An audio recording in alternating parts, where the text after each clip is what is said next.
سنة 1985 في قرية صغيرة جدا اسمها مودريشي في قلب منطقة جبلية في كرواتيا اتولد طفل اسمه لوكا. القرية دي ما كانش فيها أي شيء مبهر، كان كل اللي موجود فيها بس تلال غنم وبيوت بسيطة. عيلته بسيطة جدا، أبوه وأمه كانوا شغالين في مصنع هدوم ومفيش أي علامة من العلامات إنه هيبقى نجم عالمي. وهو كان طفل زي ملايين الأطفال، بس اتولد في قنبلة. القنبلة دي اسمها يوغوسلافيا. القصة بدأت من نهاية الحرب العالمية التانية سنة 1945. يوغوسلافيا اتجمعت من تاني وتحولت لدولة اشتراكية موحدة تحت حكم واحد، جوزيف بروز تيتو. الراجل ده كان عنده حلم واحد، ان كل الناس تبقى سواسية، وكان ماسك البلد دي بإيد من حديد. بس حصلت الحاجة اللي هتأثر في قصتنا، وهي ان جوزيف مات سنة 1980، ومن بعده الدنيا بدأت تتفكك. لأن يوغوسلافيا كانت دولة كبيرة مكونة من 6 جمهوريات: صربيا، كرواتيا، البوسنة، سلوفينيا، ومقدونيا، والجبل الأسود. الدولة دي كانت عاملة زي عيلة كبيرة، بس عيلة متوترة جدا. لكل حد فيها هوية عرقية ودين وتاريخ. يعني مثلا الصربيين أرثوذكس، الكروات كاثوليك، والبوسنيين مسلمين، والكل عايز يحكم وكلهم شايفين نفسهم الضحية. بعد ما جوزيف مات ب10 سنين جت المفاجأة، وهي إن كرواتيا أعلنت استقلالها. صربيا ما عجبهاش إن كرواتيا تستقل بذاتها، فأعلنوا عليهم الحرب. وفعلا الجيش الصربي دخل كرواتيا وابتدت الحرب.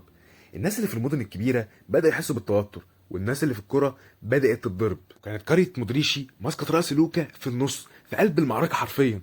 لوكا وقتها كان زي أي طفل عنده 6 سنين، ما فهمش أي حاجة من اللي بتحصل. لكن فجأة المدرسة قفلت، والجيران اختفوا، والبيوت بقت تتضرب من غير سبب. وفي وسط ده كله الخبر وصل لعيلته. جده اللي بيربيه اتقتل قدام بيته. ما كانش ماسك سلاح ولا واقف في مظاهرة، كان بيقفل باب المزرعة بتاعته، ورصاصة واحدة خلصت كل حاجة. وعيلته ما كانش عندها وقت تزعل، وكانوا لازم يهربوا. ساعتها لوكا مشي على رجله زي ملايين الاطفال وسط الجبال مع امه وابوه، وحاطين كل حاجتهم في شنطه واحده. وصلوا مدينه اسمها زدار، وهناك سكنوا في فندق مهجور مليان نازحين. يمكن قصص مختلفه، بس كل القصص ادت لنفس المكان. في اللي بيته اتحرق فقرر يهرب، وفي اللي حد من عيلته مات فما كانش قدامه حل تاني، وفي ناس اتطردت من بيوتها واضطرت انها تمشي. في الفندق ده ما كانش فيه سرير ولا خصوصيه، بس كان في ارض تنام عليها. لوكا ما كانش فاهم حاجه من اللي بتحصل، بس فهم انه لازم يسكت يستحمل ويتأقلم. وكان بيشوف الحرب بتعدي من الشباك، وبيشوف امه بتعيط وابوه ساكت، بس ما اشتكاش لانه ما حبش يبقى عليهم. الفندق اللي سكنت فيه عيلة لوكا كان زمان مكان للراحة، دلوقتي بقى اسمه مركز إيواء. كانت كل يوم في قصة، بس محدش بيحكي. في طفل فقد أبوه، وفي شخص عاجز مش بيلحق يستخبى لما الضرب يقرب. الحرب قسمت الناس نصين: ناس ماتوا على طول، وناس عاشت بس أحلامهم ماتت. ولوكا من التانيين، محدش ضربه، بس اليوم بقى نسخة من امبارح، وكل لعبة أو كل شباك عليه بصمة خوف.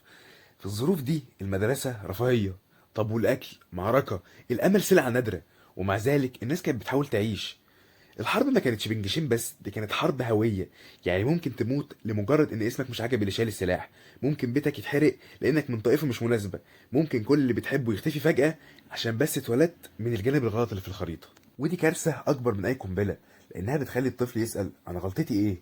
لوكا كان بيحاول يجاوب على السؤال ده من غير ما ينطقه، بيحاول يثبت لنفسه قبل اي حد انه يستاهل يعيش. في حاجة الناس ما خدتش بالها منها في حكاية لوكا، هو ان محدش شده من ايده وقال له تعالى انا اللي هنقذك. هو عاش بس لان كان عنده اصرار انه يعيش. وساعتها بدات تظهر اول خيوط الفكره، مش انه هيبقى نجم ويكسر الدنيا، لا خالص. الفكره كانت بسيطه جدا: انا لازم افضل عايش بس بطريقتي. في سؤال كده كان بيطارد اي بني ادم عايش في كرواتيا في الفتره دي: هي الحرب دي هتخلص؟ يعني هل ممكن يجي يوم ونفتح الشبابيك وما نسمعش صوت انذار، نفتح الراديو وما نسمعش تم قصف المنطقه كذا وكذا، نعدي من شارع ونلاقيه لسه موجود؟ كان حلم اسمه النهايه، بس محدش كان يعرف النهايه دي شكلها ايه اصلا، ولا هتيجي امتى، ولا اصلا لو جت هتكون نهايه ايه. سنه 1994 الدنيا كانت بتولع. كرواتيا عايزه استقلال، صربيا بتقول لا، الامم المتحده بتتفرج، والشعب بيموت. بس فجاه بقى كرواتيا قررت تغير قوانين اللعبه.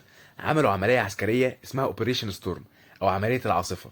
وخلال ايام قليله الجيش الكرواتي دخل المناطق اللي الصرب مسيطر عليها وحررها مره واحده. العمليه نجحت، الصرب انسحبوا، الدبابات رجعت، واخيرا المدافع سكتت.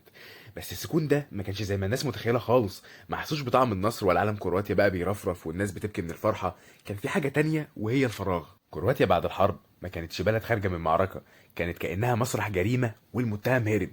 والناس واقفه مش فاهمه نبدا منين. المدن الكبيره وقعت، القرى اتمسحت من الخريطه، والناس اغلبهم ماتت. في اب مات، ام اتحرقت، يعني في جيل كامل اتولد وعاش وتربى في رعب. جيل ما يعرفش اصلا يعني ايه امان، وما يعرفش يعني ايه صوت عالي من غير ما يستخبى، وما يعرفش يعني ايه يضحك من قلبه. بس المشكله الاكبر بقى ان البلد نفسها ما كانتش قادره تستقبل السلام. كرواتيا كانت لازم تعيد بناء، مش البنية التحتية لأ، الهوية ذات نفسها. كان في محاولات، حكومة بتتحاول، مدارس بتتفتح، مستشفيات بتتبني، وناس بتحاول تنسى. بس الحرب ما كانتش جوه البلد بس، كانت جوه الناس. وفي وسط كل ده كان في طفل بدأ يسمع أقل انفجارات، أقل صرخات، أقل أخبار مأساوية. وكل ما الدنيا تسكت أكتر هو يسمع نفسه أكتر. الطفل ده كان ساكن في فندق قديم نازح وسط نازحين، بس كل يوم كان بينزل يلعب كورة. مش عشان يحلم يبقى لاعب ولا عشان يبهر الناس، هو بس كان بيحب اللحظة اللي بيجري فيها من غير ما حد يزعق له، اللحظة اللي يشوط فيها الكورة من غير ما يخاف حد يضرب عليه نار، اللحظة اللي يحس فيها أصلا إن جسمه لسه عايش. اللحظة دي أول نفس حقيقي ياخده الطفل اللي بعدين هيبقى أسطورة اسمها لوكا مودريتش. لوكا مودريتش في اللحظة دي أخد نفسه، مش كتير بس كفاية يخليه يحلم. الحرب خلصت، المدافع سكتت، والولد اللي كان بيلعب كورة عشان ينسى بقى بيلعب كورة عشان يبقى حاجة. الفرق بدأت تتفتح أبوابها للناشئين، الملاعب المتهدمة بدأت تتصلح، وكل طفل كان ماسك كورة كان شايف إن الحلم قرب. لوكا كان أول واحد في الصف، راح يقدم في أكاديمية نادي هايدوك سبليت، نادي كبير عريق واسمه الوزن في كرواتيا. بس قالوا له كلمة، الكلمة اللي هتتكرر كتير بعد كده: الرفض. ليه؟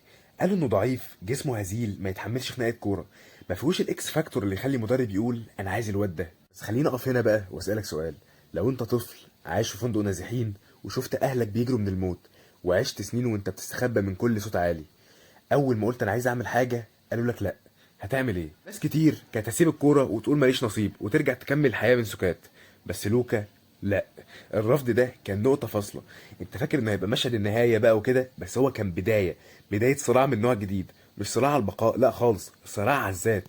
من اللحظه دي لوكا مبقاش يلعب كوره عشان يهرب، بقى بيلعب عشان يثبت. عايز يثبت انه مش لازم تبقى عضلاتك كبيره عشان تلعب، ولا لازم تكون ولد غني عشان يتاخد في نادي، ولا لازم تكون مدعوم عشان صوتك يتسمع. هو عايز يثبت ان الطفل اللي ما اتقتلش في الحرب مش هيموت من كلمه لا.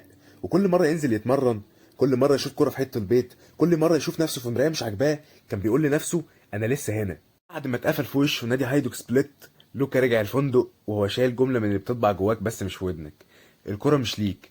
بس بدل ما الجمله دي تكسره، عمل منها تحدي. ساعتها ظهر على الساحه فريق تاني صغير مش مشهور اسمه ان كي زادار، فريق محلي في المدينه اللي عايش فيها مودريتش، مش اكاديميه عالميه ولا فيها كشافين انديه اوروبيه، بس في ارض وكوره وناس بتدي فرصه. مدرب الفريق ده اسمه توميسلاف بايزن، شاف لوكا في التمرين ولمح حاجه، مش في جسمه ولا في تسديدته ولا حتى في سرعته، شافها في عينه.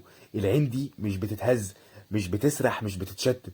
العين دي باختصار عين حد شاف حرب. ومن هنا بقى بدأت حاجة غريبة: الناس بتلعب كورة عشان تكسب، لوكا كان بيلعب كورة عشان يعيش.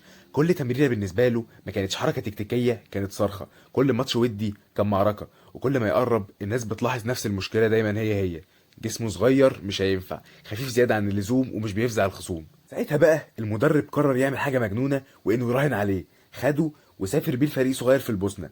نفس البوسنة اللي لسه طالعة من حرب برضه، ونفس الشوارع اللي كانت فيها صراعات، لكن هناك بدأت الحكاية تتغير، لأن الفريق ده بيلعب في دوري قوي جسماني عنيف، وده بالظبط اللي هيكشف أي عيب في لاعب. لوكا دخل الملعب ضد لعيبة أطول وأعنف وأكبر منه، بس بعد شهور قليلة جدا بقى أصغر لاعب في الدوري وأفضل لاعب في نفس الوقت. الولد اللي اترفض عشان جسمه ضعيف بقى بيكسب ماتشات لوحده، بمخه، بتحركاته، بتركيزه اللي طالع من عمق الصدمة. والمرة دي بقى العيون بدأت تشوفه. بس خليني اقول لك، نجاحه في البوسنة ما كانش نهاية التعب، ده كان بس بداية رحلة الطلوع، رحلة هيقابل فيها الإعارة والتنقل والتجاهل، بس برضه الإصرار. بعد ما رجع من الإعارة لوكا بقى بيلعب مع الفريق الأول بانتظام، مش نجم الفرقة بس عنصر مهم، موجود ثابت ومش بيشتكي. ساعات بيبدأ، ساعات بيقعد على الدكة، بس دايما بيحضر في التمرين تمام، في الدفاع، في الباص القصير اللي بيظبط الهجمة، وفي الجري اللي بيغطي زميله اللي طلع زيادة قدام. لوكا كان بيتعامل مع الكورة زي ما بيتعامل مع الحياة، مفيش حاجة مضمونة بس كل حاجة ليها طريقة. وفي وسط ما هو شغال على نفسه بهدوء ومن غير صوت عالي، وصلت له أخبار في نادي إنجليزي بيتابعك اسمه توتنهام.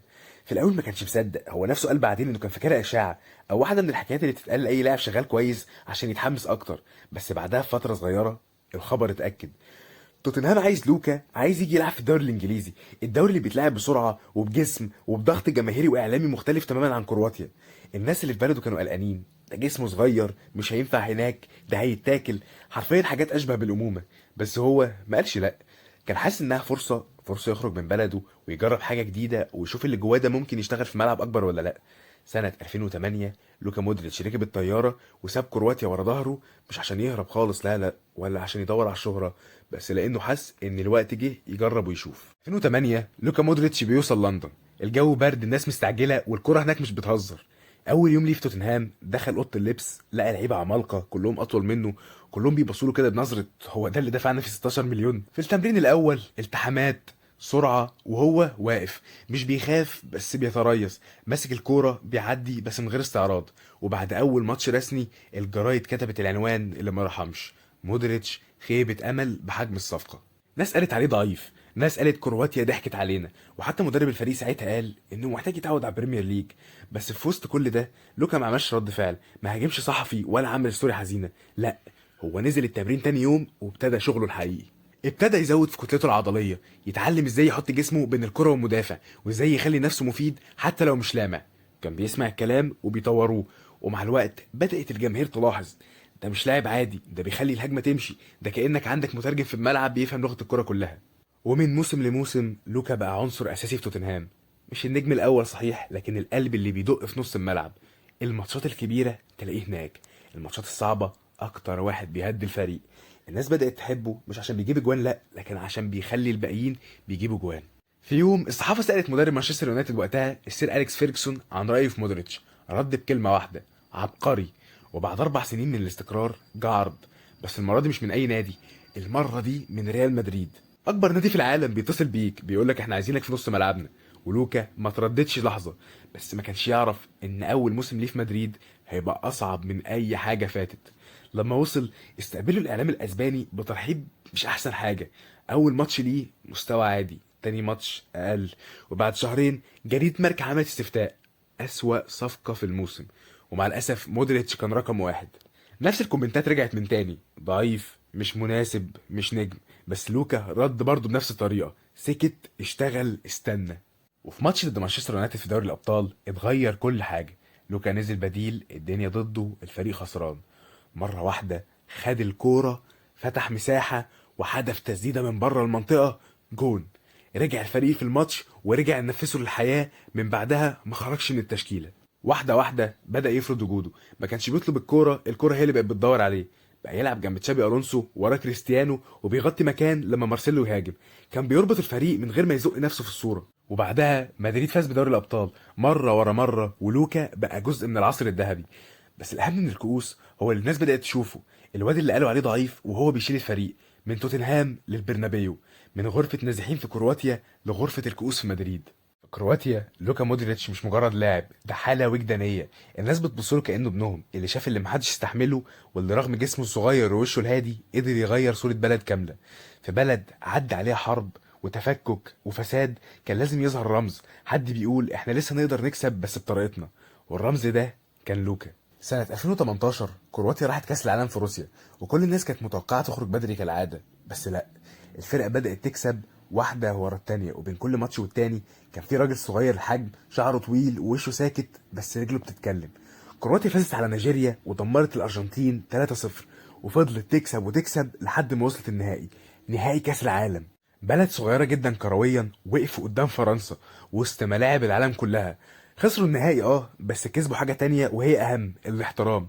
لوكا خد الكرة الذهبية، وأول ما رجع الشوارع في صغر اتملت بصوره، الأغاني اتكتبت عنه، والناس كانت بتعيط وهي بتشوف رافع علم بلدهم. مش لأنه سجل هدف، لكن لأنه مثلهم، وهو مش بطل خارق، هو واحد منهم بس كمل. في ناس بتتشهر عشان أهدافها، في ناس بتتحب عشان بطولاتها، لكن في ناس بتعيش في الذاكرة عشان مع كل طلقة كانت بتختار الحياة. لوكا مودريتش مش مجرد لاعب كورة، احنا في الحلقة دي ما كناش بنحكي عن نجم في ريال مدريد، ولا عن صاحب الكرة الذهبية، ولا حتى عن الراجل اللي وصل كرواتيا لنهائي كأس العالم. احنا كنا بنتكلم عن حالة، عن طفل شاف الحرب قبل ما يعرف يعني ايه تسلل، عن ولد بيجري من القصف وهو مش فاهم بيتضرب ليه، عن مراهق قضى سنين في فندق مليان نازحين وبدل ما ينهار اتعلم يهدى. كنا بنحكي عن بني ادم شال بلده في قلبه وعقله، من غير ما يزعق، من غير ما يشاور على نفسه، من غير ما يفكر الناس انه اسطوره.